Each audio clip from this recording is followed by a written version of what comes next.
Will earning an MPhil in economics from Oxford increase your lifetime earnings? Does eating bacon sandwiches cause cancer? Does watching Fox News cause people to vote Republican? Will owning a dog increase your lifespan?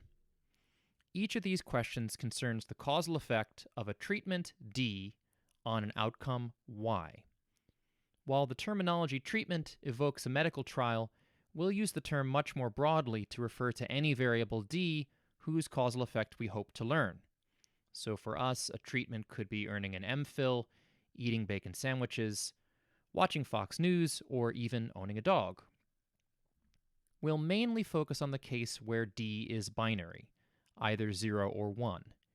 If you have D equals 1, we'll say that you're treated, and if you have D equals 0, we'll say that you're untreated. We'll be particularly interested in methods for learning causal effects when the treatment variable is not randomly assigned, as would be the case in an observational rather than experimental study. So far as I know, no experiment has yet been carried out in which subjects are randomly compelled to be dog owners or forced to watch Fox News. Nevertheless, papers have been written and published that attempt to estimate the causal effects of both of these treatments. We'll look at methods and assumptions under which observational data can be used to recover causal effects, and we'll also consider experiments in which subjects may fail to comply with their assigned treatments. In this case, the treatments that subjects actually receive are no longer randomly assigned, even if the treatments that they were offered actually were. The fundamental problem of causal inference is that we can never observe a person's counterfactual outcome. In other words, we can never know what her outcome would have been if her treatment had been different. After finishing her undergraduate degree, Alice earned an MPhil in economics at Oxford. She now makes £75,000 per year.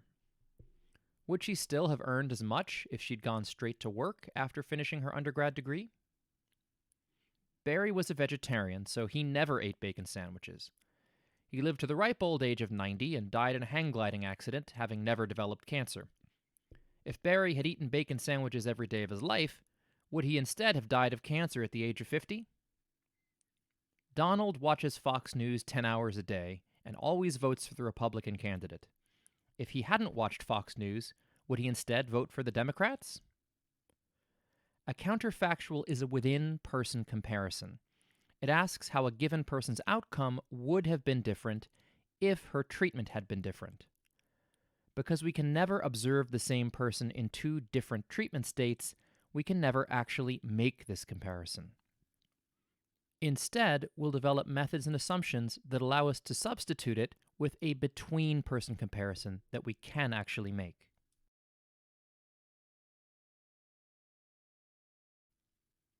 In order to study causal effects, we need a framework that allows us to formally define them and manipulate them mathematically.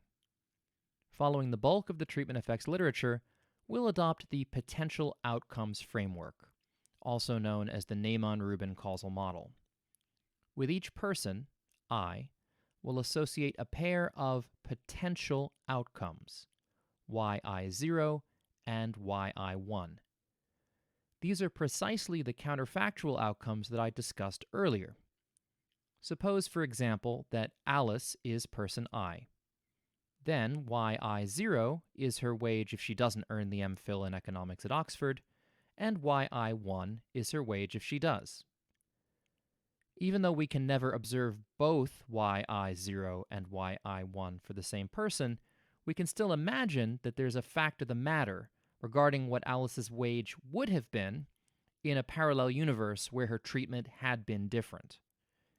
Using this notation, yi1 minus yi0 denotes the causal effect for Alice of earning the Oxford MPhil.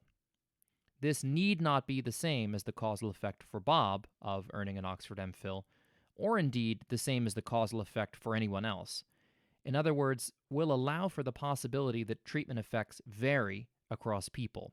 In other words, that they are heterogeneous. While we never observe both yi0 and yi1, we always observe one of them.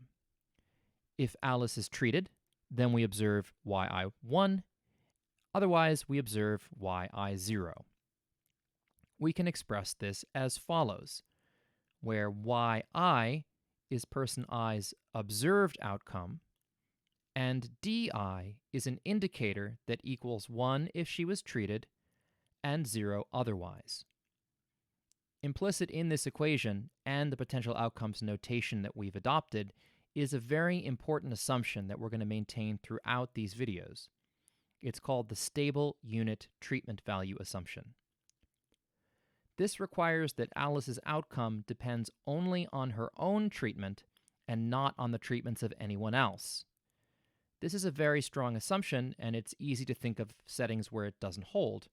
For example, if Alice gets a flu vaccine, this makes Bob less likely to get the flu, regardless of whether he was vaccinated. Finding ways to relax the stable unit treatment value assumption constitutes a very active area of research in the treatment effects literature.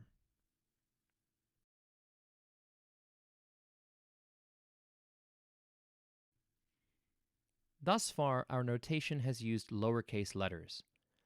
yi for the observed outcome, yi0 and yi1 for the potential outcomes, and di for the treatment indicator. This was intended to emphasize that we're talking about specific values for a particular person.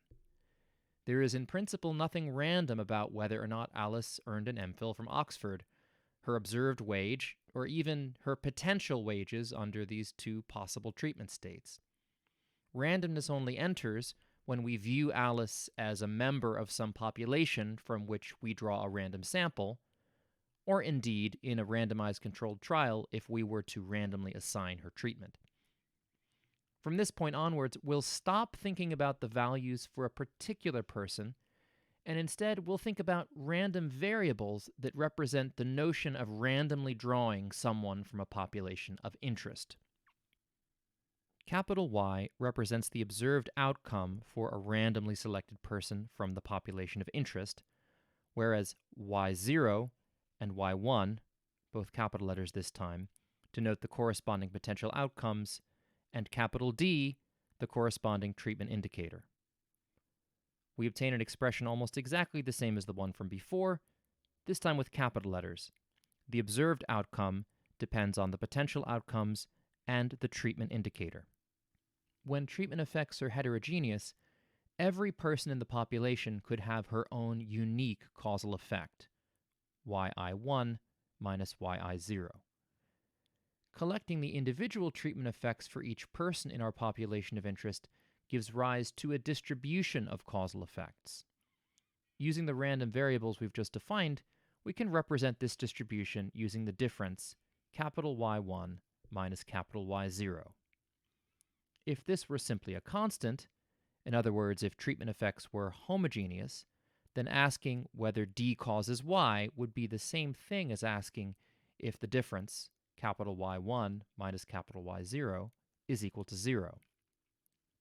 The magnitude and sign of the difference, if non-zero, would then tell us the direction and importance of any causal effect. When treatment effects are heterogeneous, however, the yes or no question, does D cause Y, no longer makes sense. Watching Fox News will presumably not make Bernie Sanders vote Republican, but it might still affect the average swing voter in Western Pennsylvania, for example. Faced with effects that vary across people, the natural question is, how exactly do they vary? In other words, what, if anything, can we say about the distribution of treatment effects? The distribution of capital Y1 minus capital Y0. If we could learn this distribution over our population of interest, then we could answer a variety of interesting questions. For example, what fraction of people benefit from the treatment? Or what is the variance of the treatment effect? Unfortunately, we're severely limited in what we can say about the distribution of treatment effects. As we discussed above, the fundamental problem of causal inference is that we can never observe both yi1 and yi0 for the same person. For this reason, there's no way for us to learn the joint distribution of capital Y0 and capital Y1. Doing so would require us to observe both potential outcomes for the same people. This turns out to severely limit what we can say about treatment effects. For example, we can never learn the variance of the treatment effect because this would require us to know the covariance between y0 and y1. But, fortunately, all is not lost. Expectation is linear. The expectation of a sum equals the sum of the expectations, and the expectation of a difference equals the difference of expectations. Crucially, this property has nothing to do with the dependence structure, if any, between the variables whose expectation we're taking a difference or sum of. In particular, the expectation of the treatment effect, y1 minus y0, is equal to the expectation of y1 minus the expectation of y0. This means that we can learn the average treatment effect, or ATE, without observing y0 and y1 for the same people. We can learn the average value of y1 for one group of people and the average value of y0 for another, provided that both groups are drawn from the same population. With observational data, as we'll see, this is much easier said than done, but at the very least, we now have some hope of replacing the infeasible within-person comparison that we described earlier with an actually feasible between-person comparison. The key is limiting our attention to the average treatment effect.